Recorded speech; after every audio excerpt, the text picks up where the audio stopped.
Hi everyone, it's QuickyBaby and welcome back to World of Tanks, and specifically welcome back to my masterclass series where I go above and beyond my regular tank reviews to help you take your gameplay to the next level. Today I'm going to be looking at the Minotauro, and this is the best tank destroyer in World of Tanks. Bold claim to start the video off, and today I'm going to let you know exactly why this thing is bonkers overpowered for not just great players, but all players. And most likely why wargaming eventually, as it becomes more popular, will have to do something about it. So just how has the Minotauro been performing? Well, it has the second best win ratio of any tier 10 tank destroyer in the last 30 days. However, the Awesome Tomato GG website also shows the skill of players who are playing the tank. The Minotauro actually has the 5th best players on average playing the vehicle. So the fact that its win ratio difference is far above its competitor, the Hori 3, and even better than the 268 version 4 and the T110E3, shows that this vehicle is helping players boost their win ratio significantly more than any other tier 10 tank destroyer. Now this will be down to the fact that the vehicle basically has no bad statistics, great damage per minute, pretty good alpha damage, it's got an autoloader so it can do 2,650 damage per magazine, 10 degrees of gun depression, not the best but not the worst pen when you consider that this is a tank destroyer that blurs the lines between heavy tank and tank destroyer, enough view range to be able to spot for itself, and when we take a look at its frontal armor in a hold down position,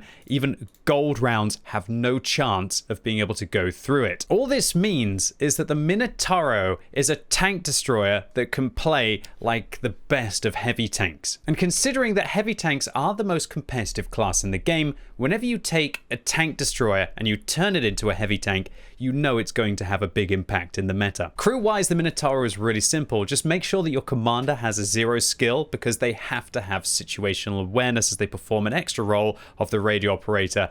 Apart from that, as the Minotauro kind of does everything, all of the skills can be useful for it. I would thoroughly recommend to have intuition on this vehicle, however, as it has 3 different flavors of ammunition with the AP, the heat, and remarkably good HE rounds. And considering that this vehicle has a really short reload for the size of the magazine, but a long intra-clip reload, this allows you to switch out an entire magazine for a better ammunition choice very quickly. On your driver, however, I would recommend to take Smooth Ride, and that is because the only bad dispersion value that this vehicle has is the one when it's moving, not when it's turning, or especially when using the turret, as it practically has no bloom. Equipment wise, I feel this tank is one size fits all. Vents, durability, turbo I'll use for pretty much every single map I play. This will give me the resilience to be able to go and fight those heavies and the mobility to be able to keep up with them. If I did have to take a second build, I would be taking an aiming device on this vehicle, most likely instead of the durability device, and that'll be for long range maps where I feel like I'm sniping on Malinovka or Prokhorovka. Field mods wise, firstly you want to take reinforced suspension, because of course you want the improved mobility and the extra untrackable durability there. Next, you want to improve the accuracy on this vehicle because it's awful. Then you want to take the view range. Then, in my opinion, you want to improve the hit points of this vehicle, as the reload is great anyway, and it's the intra-clip reload that is long on this vehicle, not the reload itself. This will also help you lose less crew members. And finally, I personally like the repairable tracks to be able to get that extra engine power. Plus, because you're going to be using a turbo in all of your builds, you can sacrifice a little bit of the reverse speed and still be pretty okay with it. This means that you're going to have a track repair time that is 4.4 seconds with a regular repair kit. And if you were to use Bounty or Bond, as well as a large repair kit on this vehicle, you're going to be getting your track repair time down to 3.5 seconds with this build, as well as also having a decent engine power to be able to get around. But anyway, I think that's quite enough jibber jabber. Let's get stuck into some gameplay. So firstly, we are going to be rolling out on Fisherman's Bay. Now, this is kind of the perfect scenario for this vehicle. We're against tier 8 tanks and there's no artillery on the enemy team, so it's time to get farming. And when you have a Minotauro on your team, you practically just have like another tier 10 or really a tier 11 heavy tank that the enemy tier 8s and tier 9s are going to have to contend with. Imagine how much better in this kind of a matchup it would be for your team to have a Minotauro than to have a Grilla, for example. Now, sure, don't get me wrong, the Grilla's still going to be able to snipe very well in some scenarios, but the Minotauro is just going to be able to bludgeon their way through the heavy tank flank. This is the perfect example of just showing where the Minotauro is great. Firstly, I've driven like an idiot. I get caught out. I bounce one TVP round. To be fair, I get hit with the second one. TVP is going to be looking for me here. I have to overturn a little bit to be able to get out of harm's way. I take one more shell. They actually put all 3 out of 4 rounds in. We're going to follow it up. So I've played like an idiot, but because my armor is half decent at the front, I managed to get away with it, and I even managed to punish the TVP, and they take 1,000 hit points as well. And considering that I have so many more hit points with my durability device than the TVP does, it doesn't even really matter to me. So rough start for this game. I'm kind of just floundering around. I'm not really taking it too seriously. This is quite often the mistake that I make in the Minotauro, that I'm so overconfident by playing the most outrageously OP tank that I'll kind of play like an idiot at the start of the battle and then suddenly start to realize, okay, well, I've given away kind of like 60% of my hit points. Maybe I should start trying. But I want to use this as an example of just how stupid you can be in a Minotauro but still be able to feel like you can get away with absolute mistakes or absolute murder and still be able to get away with it unpunished. But what I want to also highlight is that if I was in like a glass cannon kind of tank destroyer, I'd probably make my way over towards kind of the B2 area and then sit and do the traditional tank destroyer stuff. The reason why the Minotauro is so strong is because you are effectively adding an extra heavy tank to your team. And if you take the Minotauro to heavy tank flanks, you will be immensely successful and you will get a great win ratio with this vehicle, and to all intents and purposes you should be getting also some very decent combines. Unfortunately, you're also seeing the ugly side of the Minotauro right now, and that is that the standard rounds on this vehicle, they have good penetration for a heavy tank at 265, but they're not good penetration for a tank destroyer. And also you're seeing that the accuracy on this vehicle, that 0.44 base accuracy, is awful. Now you can improve it with vents that'll boost the accuracy by 3%. The field mod will improve the accuracy by 2 or 3% as well. And a premium consumable is going to boost up that accuracy by 5%. So you can definitely start to tame it a little bit. It's still not ideal, it's not perfect. And so on the Minotaur, I do end up finding myself firing a little bit more gold than I otherwise would do. These 330 millimeters of pen basically make you a heavy tank. It's kind of got like the T125-esque gun. I know the T125 has actually got a 340, so it's got kind of like 10 more millimeters of pen there.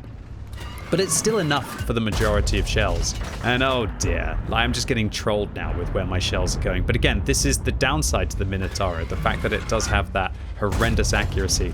But tame it with some good control using your F key once, just go back slowly so your reticle doesn't bloom out, and then hopefully you're still going to be able to catch your shells on your opponents. But so far this game, we've blocked 3,000 damage. We've also dealt 2,500 damage. Make that blocked, what are we up to now? 3,700 nearly? That was a gold round. We've blocked 2 gold rounds, 330mm gold rounds. And that's just sitting out in the open and exposing that lower plate, because quite often people are going to miss, or they're going to hit the upper plate, or they're just not going, or they're going to have to aim so low on the lower plate, a bit like against a T110E3, you'll actually miss the tank altogether and go underneath it. But this is why the Minotauro is just so outrageous. You play like a heavy tank, you don't go and camp. You see how the 263 and the ISU 152K are just doing practically nothing over on the other side? We've got a heat round loaded here, fortunately for the 705A, and we'll see that I can basically face hug him now and try and keep him at this really like awkward level for him, where I don't want to actually be completely face hugging him because he might be able to aim down on a different plate. But as now he's shot the IS-5, there's not many tank destroyers that can basically just face hug brawl heavy tanks in that scenario.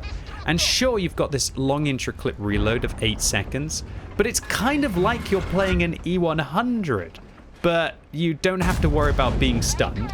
You don't have to worry about if you're ammo racked once you've got the magazine all loaded. You don't have to worry about if you've got a dead loader. As long as you've managed to get the rounds in, you're still able to fight.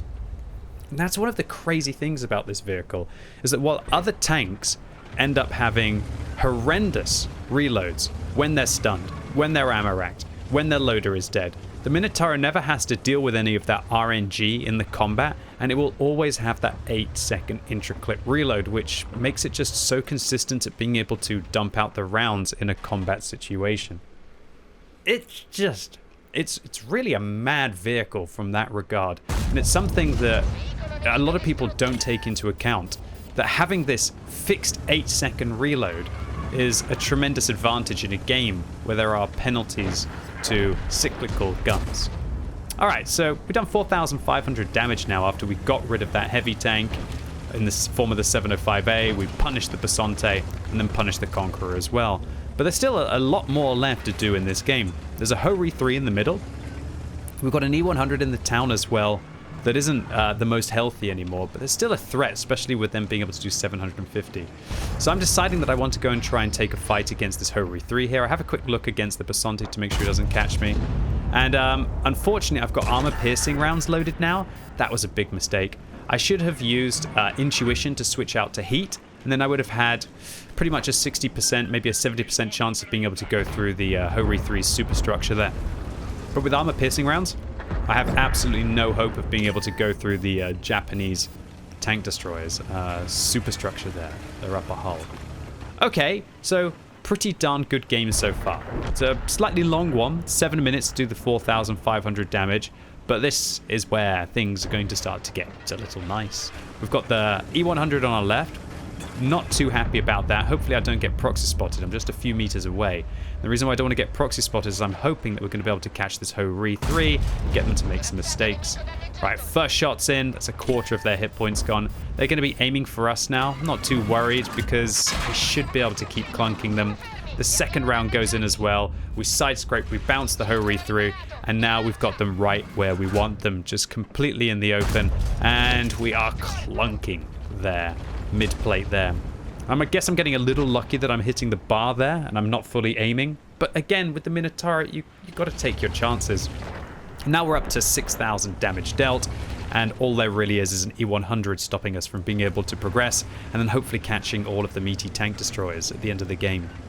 It's crazy how easy this vehicle is to play, and it's crazy how quickly the damage adds up. You don't even think you're playing like a special game, but by the end of it, it just really adds up, because you're not taking that extra damage because of your awesome armor in this vehicle. And when you've got so much durability to add on to a very not so much of a consistent gun because of the accuracy, but just it still feels like it's a lot of damage per minute. When you consider that it's 530 every 8 seconds, that means that you're chonking out kind of like your 8 rounds a minute. When this thing is unloading, it's got like the DPM of a tortoise, or not quite a tortoise, but roughly about the DPM of a tortoise in that regard. I mean, if you fully stack up a tortoise, it's going to be better.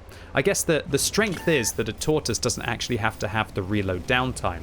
But considering that the reload downtime is 32 seconds, it doesn't even really feel like it's that long to be able to get the magazine in. Actually, I made a mistake there. The reload time is 24 seconds. The 32 seconds is how long it takes to unload the 5 shells with the 8-second intra-clip reload. But 24 seconds, once you've got like a premium consumable on it, and you've got yourself vents, you're pretty much getting the reload in about 22 to 20 seconds, even with the field mod that makes the reload 3% worse. And it's just an absolute boss from that perspective. And look, after we threw away our hit points early on in the battle against the TVP and the Conqueror, we haven't taken any damage since. And it's not like the enemies have only been firing regular rounds. The E50 fired gold, the E100 fired gold, this Jagdtiger's firing regular rounds, which I guess he's regretting. We managed to get 800 spotting against the Jagdtiger, and hopefully we'll get a few shots more. Now we've got the Char Future 4 right in front of us. And because this gun is 130 millimeters, it also allows you to overmatch quite a few plates that other should we say heavy tanks wouldn't be able to. And that's it. 7,000 damage that we dealt, 1,400 assistance. This was pretty much just the Minotauro in its element. We didn't go to the tank destroyer flank. We went, we punished the heavies, and even with loose plays and mistakes that we made, just the outrageous OP armor that we can see all over this vehicle just kept us through to make up for this B-grade tank destroyer gun that is actually definitely an A-tier heavy tank gun. This is a true beast of the battlefield. So maybe it was just because I was on my pay-to-win account. Well, here's a challenge. How about the Minotauro, the second game I've ever played on this vehicle on my Plays for Free account. So we're using regular equipment once again, but no premium consumable, and we don't even have any of the field mods on this vehicle. So look, if I can waltz onto the free-to-play account with not the best crew, not the best equipment, not a premium consumable, and none of the field mods, and the Minotauro can still perform, then what's stopping anyone from being able to go in and crush their games in this vehicle? Now let me clarify, you're not going to crush all of your games. I found that when I was 3-marking the Minotauro, that it was oh so consistent, but it didn't have really any outrageous spotting results. Usually when I'm 3-marking heavy tanks, I'll have some games, like on this on Junkie, where I make my way along the south, and then you'll end up in a position and you'll get kind of like 4,000 spotting, you'll do like 4,500 damage or 5,000 damage around about that kind of an area, and then you'll end up with kind of like that 9k combined game, which would be great. I feel like the Minotauro, it doesn't have any disaster games, because even in a game where your team gets rolled over, I still feel like I can easily do at least 3,000 damage in this vehicle, because that's only pretty much one magazine, right? I'm doing 2,650 damage if I be able to put out all my shells. Now sure, I need to fire consistently for 32 seconds to be able to achieve that, but that's not really the hardest thing to do when you've got oh so much durability to begin with. And so, when you're 3-marking the Minotauro, it's very important to be aggressive. It's very important to get stuck in early on in the battle, but not throw away your hit points willy-nilly. That's not what I'm trying to suggest. But I did find that when I was playing this tank, that I did just really consistent about 4 or 5k in pretty much most of my battles with regards to damage. It just felt that, well, combines, not so much damage, but with my combines in the games while I was 3-marking it. But no outrageous results. No kind of like, here we go, I'm going to go 10,000 damage, or 8,000 damage, or 9,000 damage this. Which I actually did very consistently in the M5Y when I was 3-marking that vehicle, which was a different kind of tank. So I think that the downtime that you do have in the DPM, and the lack of the speed, and the lack of the finesse with the accuracy, definitely can be a bit of a downside. But I think all in all, this tank, it never has really, really bad results from a raw damage perspective. You can still have games where you feel like you're going to lose and there's not much that you can do about it. But this thing just claps, right? This is actually quite a powerful tank for a free-to-play account as well, because you can't pay to make the reload better. When I say that, I mean the intro clip. I talked about this a lot on my my video that I released. I think it was, I don't know when I released it. You know, the video where I played the AMX 13105 and I played the TVP. I think it was like a Friday release of last week or something. Or maybe it was a Wednesday of this week. I don't blooming know, but hopefully you checked out that video anyway. What I talked about is that you can't pay to improve the intra-clip reload of an autoloader.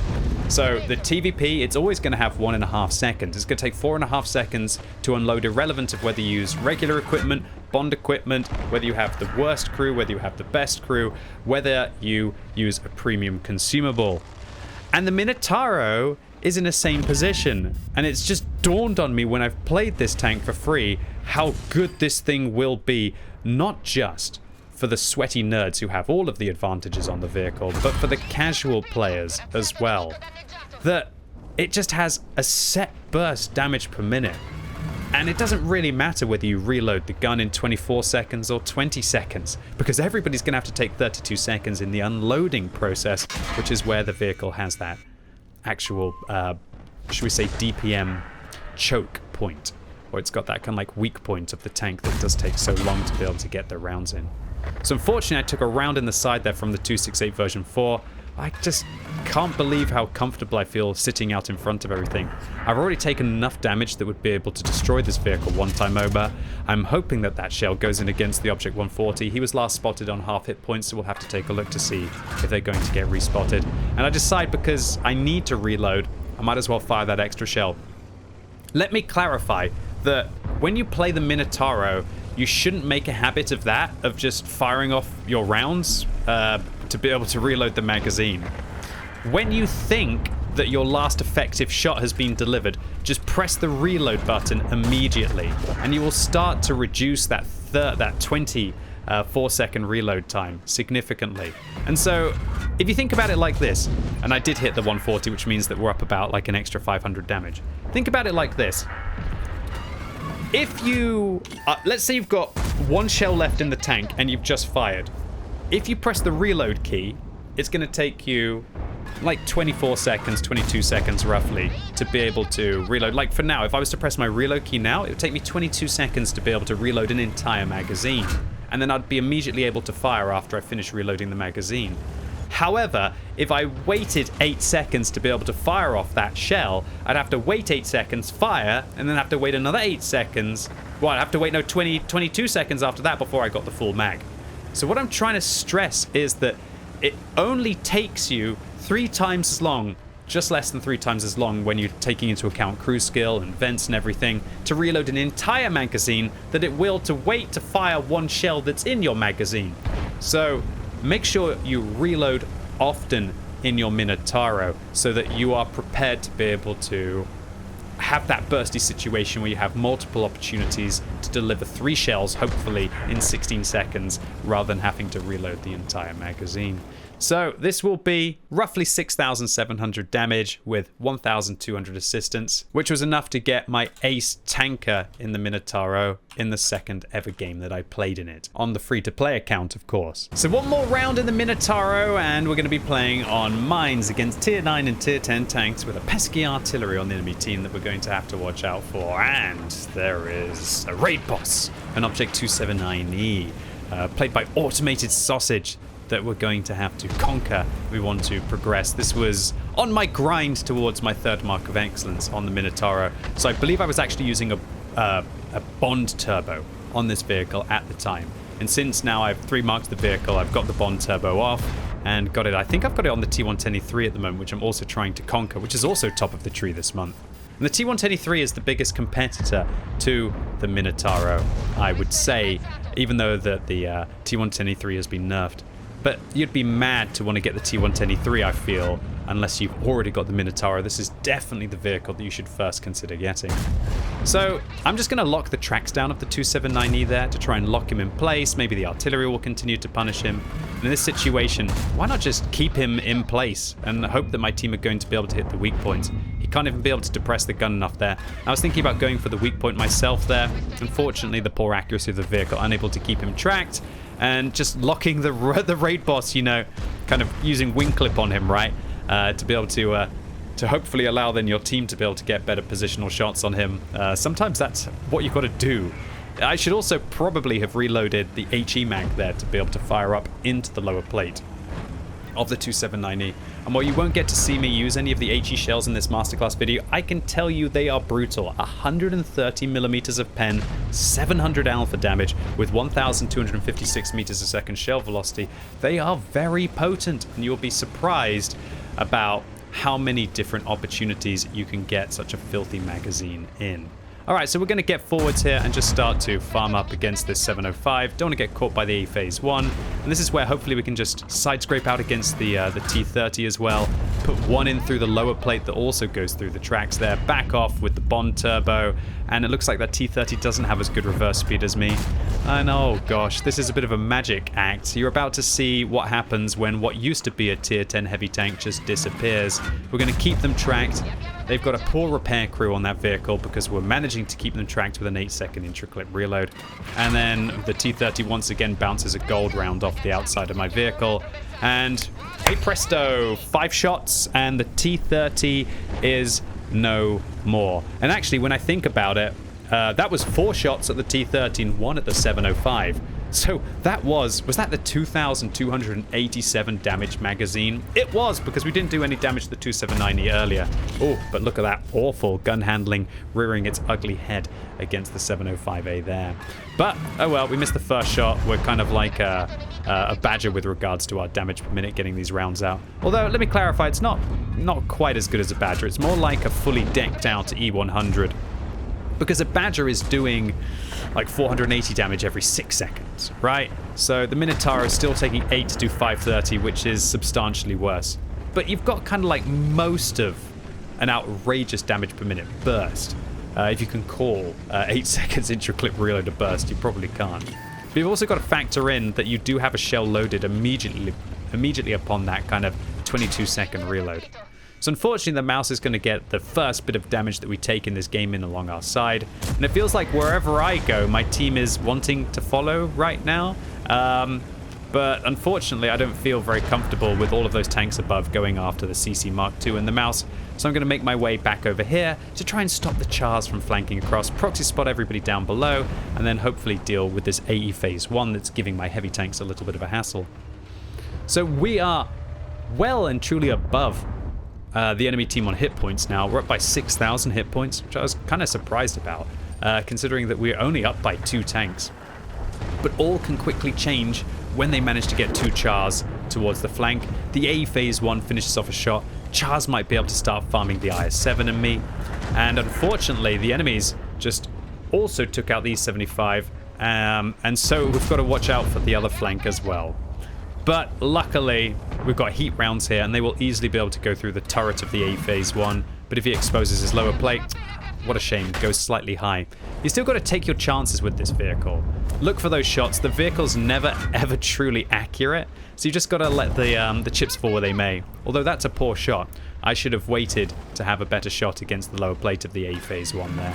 They repair their tracks, they come forwards, we shut them down. Again, a little bit lucky that the heat rounds went in through the side there, through the tracks. The space protection should have provided a bit more assistance, or protection for him, I guess, against the against the heat rounds for his spaced armor. All right, so we've got the 279E above. Raid Boss is still there on exactly the same amount of hit points that we left him. The only damage that the 279E took was when we tracked them at the start of the battle. It doesn't even look like our artillery has managed to whittle them down anymore, which is pretty darn awkward. So I'm thinking maybe I can go after this guy again. And I realize, no, this is the dream position for a 279E. They're tilting their hull armor upwards. It would be suicide for me to be able to go after that 279E. It would be an absolute terrible play. So let's just back off, let's calm down, even though this vehicle is outrageously good as we bounce an AP round from the GWE 100. We're not good enough to go and feed the Raid Boss. And if I go up there and I lose my tank and 1,300 hit points, then this game will start to look very close, especially with the Char Future falls off towards the corner. So instead, I guess we're going to go back to the position that we were originally doing well in, having vanquished the AE Phase 1. They got a concept on the hill, an FE 405 on the hill, Chars towards the corner. This game is not safe, not by a long shot. Don't know what happened with that Super Conqueror there, but alright buddy. Looks like you had a bit of a fun time while I was over on the other flanks.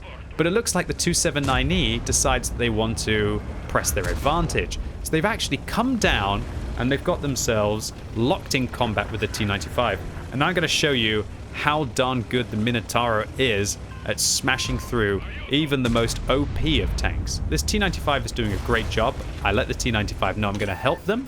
And I say also help me. Now I'm swinging out to the side here and I'm waiting till I'm in close quarters combat to fire down on his armor. And you say, like, what are you trying to do, QB? Are you trying to get behind him? No, what I'm doing is trying to lock him in place while also not allowing him to use me as a shield against the T95 to finish processing the destruction of the automated sausage. Well, there we go. Raid Boss down, T95 helped. And that T95 also definitely surprised the 279E there with those 2 penetrating shells. And we could use our reasonably good mobility to just push the tempo in, and they just couldn't fight back really. Unfortunately, however, while we only took 1 shell from the 279E, we've actually taken 2 rounds from the artillery that did 726 damage between them. That is definitely not welcome at all. But I fired blind at the GWE 100, who hasn't been spotted so far, so we'll have to see whether our blind hit the artillery at the end of the battle. Okay, so again, we've got ourselves into a pretty awkward situation where the enemies are holding the hill, and I am just 1 shot away from the artillery's death. But luckily, they missed the shell, and they've got 63 hit points left. I don't have a medkit cooldown. Well, I have a medkit cooldown, so I'm unable to remove the stun to be able to get the shot. And so while being stunned doesn't affect your intra-clip reload, it does affect your accuracy. So the FE405 crests the ridge, gets punished by me, but unfortunately shuts down our T95. We've picked up 4 kills. I'm thinking, do I have a chance to go after that artillery? I'm really worried about the artillery finishing me off right now, and I want to try and get as much in this game as possible, but what? I just took a direct hit from a GWE 100. Looks like it hit my turret front, and it did 0 damage.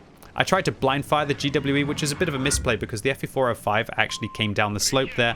I'm worried that he's going to get a big shot into the 114, and he actually does. He does over 2,000 damage, near a max roll against the 114, but luckily our artillery shuts down the FE405 shenanigans. The 114 shuts down the CC Mark II, and we now only have a concept with a full health IS-7. Well, not a full health IS-7, a half health IS-7 going after the Char. And I just really don't want to go and expose my butt to the concept, but I'm going to go after the GWE 100 because I've just got to get the artillery RNG out. I felt paralyzed for the last minute or two in this game because of that artillery's presence, and I knew that if I got proxy spotted, I knew if I went up over that I'd be getting hit by the artillery.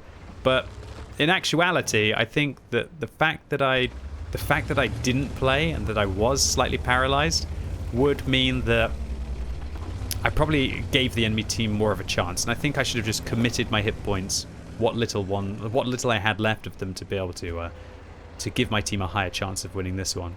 But nevertheless, we are going to be able to shut down the GW 100, and that was some really sweet revenge, considering how much that player had made my life a living hell with the last few minutes of this battle. But what I wanted to show in this game is that we can block twice our hit points in the Minotauro, probably get 5,700 damage, and destroy a third of the enemy team. And this shows you just how darn good this vehicle is under pressure, and it just doesn't seem to wilt under it. So the results, our first game was a steel wall in a high caliber because we managed to block 5,800 damage as you do, and deal 7,000 damage for an 8,500 combined game. The second round on our free-to-play account on Stajunki, as I said, was an ace tanker in our second game ever in the vehicle on the account. A high caliber for the 6,600 damage that we dealt. 1,100 assistance makes this a near 8,000 combined game, and a steel wall as we blocked 2,480 damage. And the third round was a steel wall as we managed to block 4,300 damage, dealing 5,700 damage to the enemy team in a 6,400 combined game. So all in all, the Minotauro, I've played this tank 29 times in the last 120 days. I win 76% of my games, and I do 4,300 damage per battle. It's an outrageously overpowered vehicle. It's great free to play. It's great pay to win. And I do expect that we will see this tank nerfed in a future patch, as it is now top of the tree, and it's very likely to get a lot more popular. The only reason why this tank is not receiving more hate from the player base is most likely because you don't see too many of them on the battlefield crushing games. But all it will take is for it to be featured in a battle pass, and this month featured as top of the tree, for more people to realize why this is the tier 10 tank destroyer that boosts your win rate more than any other. However, I would also like to warn you that it doesn't really have the most fun play style. It doesn't have big numbers very quickly. It's not super fast or furious. It just feels like you're slowly grinding through your opponents with almost immunity. And because of that, it does feel like a very boring tank to play. But if you're someone who is more results orientated, then the feeling that a tank gives you, you should look no further. This is the tier 10 tank destroyer tool for you. Anyway, ladies and gents, boys and girls, that was my masterclass on the Minotauro. Hope you enjoyed this video. If you did, give it a thumbs up. If you hated it, give it a thumbs down. And let me know what you think about this tank. Do you think it is crazy OP, or do you think that it's absolutely awful when you tried it? And as always, thank you so much for watching. You've been epic, and hopefully I'll see you soon.